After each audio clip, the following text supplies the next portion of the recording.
Assalomu alaykum do'stlar. Xudo xolasa mana ishimizni yakunlab oldik. Xudo xolasa bu joyda 400 kvadratga yaqin travertin qilganmiz.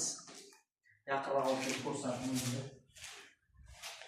Ko'rishlaringizga ramkalarni atlas fasonlar qilingan va atroflari kartamera bo'lgan. Bu joylar X-Loy travertin shilingan va ustidan X-Loy raklari urilgan bo'ldi. Bu tomonlarni ham va bu tomonlarni ham ko'rsatib qo'yamiz.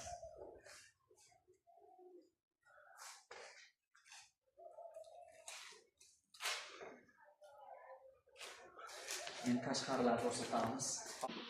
Tashqarilarimizni ham ko'ringlar. Mana tashqarilarimiz ham kartamera bo'lgan, faqat boshqacha fasonda.